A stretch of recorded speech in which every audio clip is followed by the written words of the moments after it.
So moving to the next set of question है। देखिए ये क्वेश्चन भी आपके पॉलिनोमियल से हैं but related to the curve of polynomial. ठीक है, अब आपको पहले क्वेश्चन में curve of y is equal to P of x given है, हमें डिग्री बतानी है।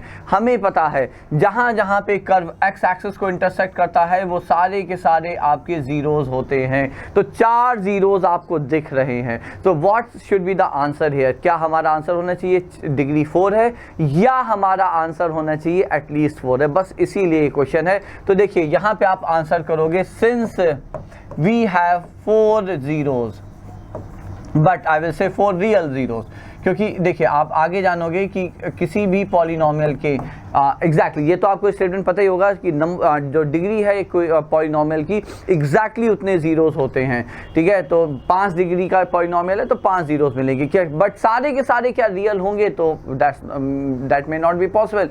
कुछ नॉन रियल जीरोस भी होते हैं। ये कंसेप्ट आप 11th क्लास में जब कॉम्प्लेक्स नंबर जो बच्चे पढ़ेंगे वो जानेंगे। इमेजिनरी नंबर्स भी होते हैं, नॉन रियल नंबर्स भी होते हैं, तो नॉन रियल जीरोस भी होते हैं। ठीक है, तो अब यहाँ पे आप लोग बस इतना जान लीजिए कि कर्व जहाँ पे एक्स एक्सिस को इंटरसेक्ट कर रहा है वो जीरोस हमें दिख रहे हैं। They are the points of intersection. तो जो नंबर हमें यहाँ पे इंटरसेक्शन पॉइंट दिख रहे हैं वो रियल जीरोस हैं। So it has 4 real zeros.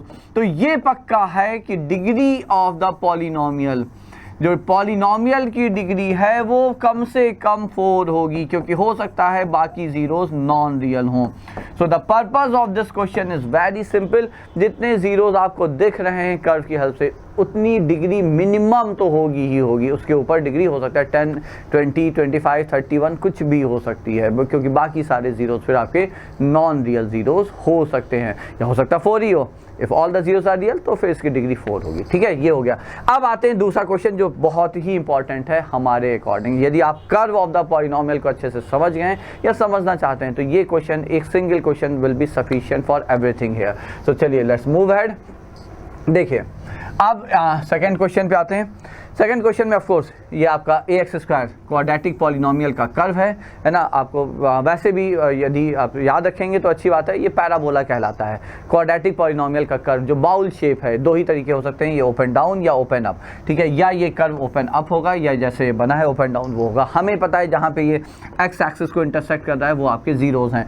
Alpha less than beta है तो ऑफकोर्स ये अल्फा है और ये पॉइंट यहाँ पे जो है वो बीटा है। ठीक है, then we have to find alpha plus beta. अच्छा, ये जो कर्व है इसी की हेल्प आपको लेनी है। तो बताइए अल्फा प्लस बीटा क्या आएगा? तो आप देख रहे हैं अल्फा निगेटिव है, बीटा पॉजिटिव है, बट बीटा का magnitude is far more than alpha. ठीक है, तो यदि अब बात कुछ ऐसी है कि अल्फा निगेटिव है, मान लीजिए -2, बीटा पॉजिटिव है और वो है 5, तो 5 - 2 कितना हुआ?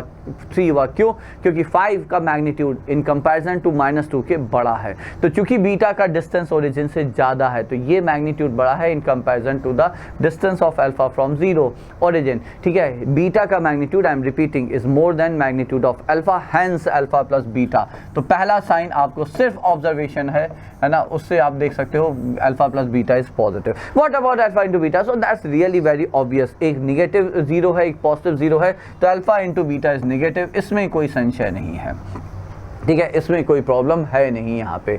अब बात ये आई C का साइन और A का साइन। अब देखिए अल्फा इंटू बीटा होता है C/A, ये एक हो गया।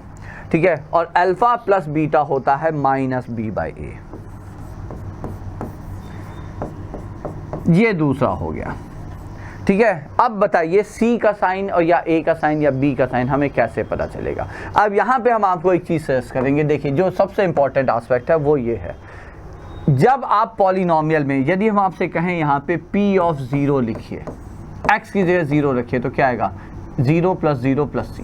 This is what you get. Now x is equal to 0 इस पूरे XY प्लेन पे, ये जो आपके सामने फिगर बना है, ऑफ कोर्स ये x एक्सिस है, ये y एक्सिस है। पूरे XY प्लेन पे x0 कहाँ पर आता है? x0 आता है सिर्फ और सिर्फ y एक्सिस पे।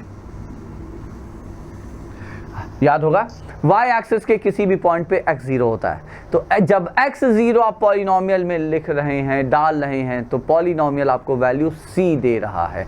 मतलब वो पॉइंट है कहाँ? ध्यान से समझ लीजिए, ये है वो पॉइंट जहाँ पे पॉलिनोमियल का कर्व y एक्सिस को इंटरसेक्ट करेगा। वो जो पॉइंट है वो हमेशा ही 0, जो कांस्टेंट है पॉलिनोमियल का वो होगा। So this point is 0, C। Now since the point of intersection with the y axis is above the origin, ये पॉइंट ओरिजिन के ऊपर है, तो C का साइन क्या हुआ? तो ये पॉजिटिव है। और वंस यू गेट इट, अब देखिए C पॉजिटिव है, अल्फा बीटा निगेटिव है, तो C बाय A निगेटिव है where C is positive, so ratio is negative, numerator is positive, so denominator has to be negative here. तो ये देखिए फिर से हम समझा रहे हैं, ये एक क्वेश्चन एक फिगर की हेल्प से पूरी डेटा। अब आप बी का साइन भी निकाल सकते हैं, यहाँ से आपको अल्फा प्लस बीटा पता है पॉजिटिव, ए है निगेटिव, तो माइनस बी बाई ए आपको पॉजिटिव चाहिए तो बी बाई ए हो जाएगा निगेटिव, ए ऑलरेडी निगेटिव है तो बी पॉजिटिव आ जाएगा। ठीक है, तो सिंगल एक कर्व आपको हमने दिया और आपको ए बी सी तीनों के साइन और सम ऑफ जीरोज और प्रोडक्ट ऑफ जीरो सबका साइन आपको यहाँ से पता चल गया। ठीक है, so that's really an important question for all of you here बच्चों।